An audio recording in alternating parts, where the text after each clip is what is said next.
my film and TV channel. Hope you're all staying safe and well. We have a film review today, so yes, we're going over to Netflix for this one. It did have a cinema release, but it is now available on Netflix as I'm recording this on the 2nd of January 2022, and all these scores and comments on this film will be at 1 p.m. that day. Please, if you are new to the channel or you're old, it doesn't matter what you are, if you can press those buttons, that subscribe button, the bell notification button, or even that button that says a like button for me for this, that'd be absolutely brilliant. Can do that. All film and TV reviews, of course, information blogs, quizzes, lots of stuff. Be great to have you on board, and be great to have your comments as well about this what we're looking at today or anything else. And what are we looking at? I can hear you all saying, get on with it, Bernard. Yes, White Noise we're looking at today.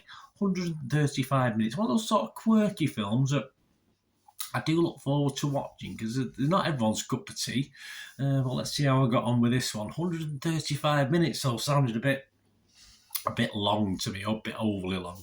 A 15 certificate, not sure why, apart from the certain, not a lot, but there's certain little reflections on Hitler in a school and stuff like that, so that might have caused it to be a 15. I just don't know what would have done that.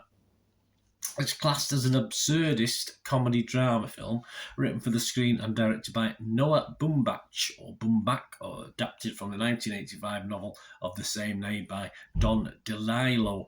Yes, I don't mind Mr. Baumbach or Baumbach. Some of his stuff, as I said, a little bit quirky, but I usually like it.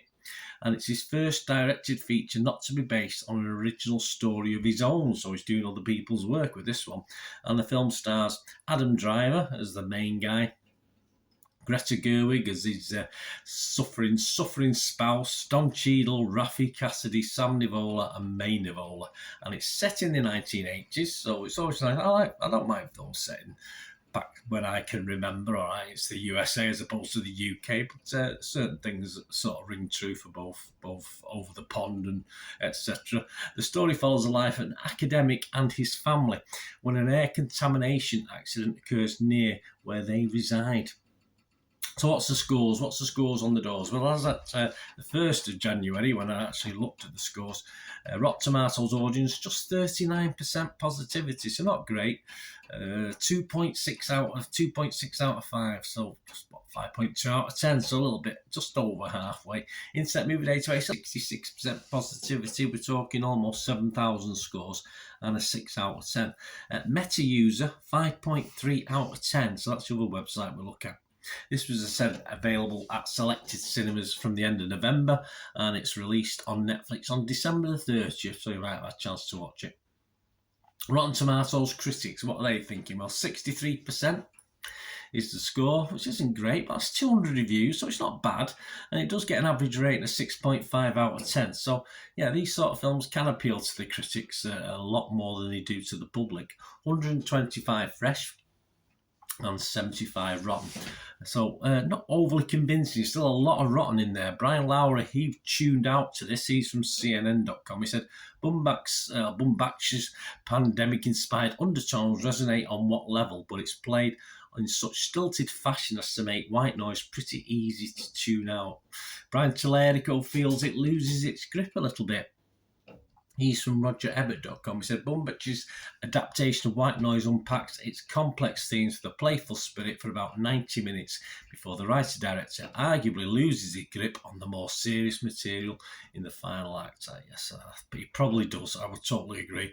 John Nugent, he's from Empire Magazine. He senses a career change in this. He said, a strange brew, while the family dynamics and capitalist satire work a little better than the outlandish spectacle, White Noise at least appears to herald an ambitious new phase in Noah Baumbach's career.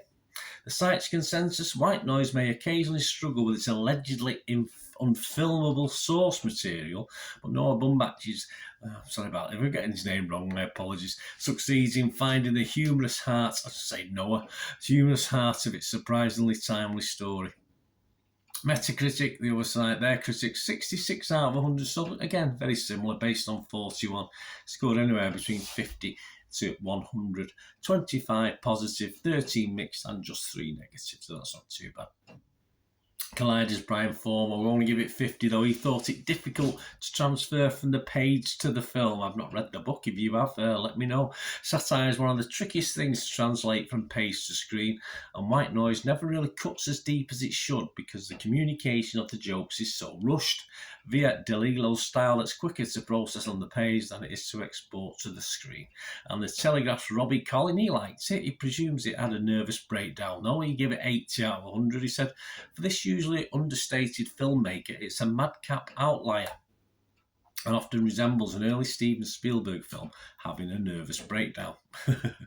Right, my little thoughts on this. I'm not going to give this a score. I almost give it a 5, and I think at one stage I did give it a 5. But when I reflected on the film, I was just generally disappointed with it. As I said, I do like quirky. There was bits and tiny bits and elements of this I did quite like, but there's just so much that I didn't like, that I'm not sort of giving it a score. I don't think it's worthy of one from me. I've no idea about the book, of course, but I did read some reviews encouraging me to go back and watch this again and again to get more out of it by people who did enjoy the film. For me, I think once will be enough. I can't ever imagine me going back and watching this again. And of course, the only thing that really interested me was the performance of Adam Driver, and that sort of kept me watching most of the time. As I said, I think the last third of the film lost its way totally, but at least Adam Driver was in himself, in his acting, in the way he presented, etc., was made me smile occasionally. I quite liked the way he was doing things.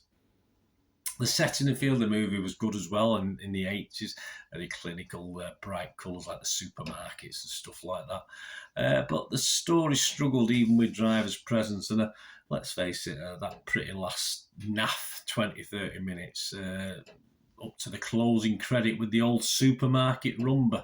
That was pretty awful as well. I think sometimes these films are far too clever to be fully appreciated by many. This never even got to that sort of level for me. It sort of started up that hill and then just stopped. I wanted to like it. I do like quirky, and I tried hard to like it, but there's just not enough in it overall to come out as a plus for me, to make it stand out. And it just ended up as a story for me that was a bit too much up itself. I think the actors probably had a bit of fun doing it, but yeah, I just thought it was just too clever by half, and unfortunately lost its way by being like that. Thanks for watching. Anyway, let me know what you think if you get to watch this. It'd be great to hear from you. Till we meet again. That's one thing, don't I? Please stay safe, everyone. Thanks for watching. Bye for now.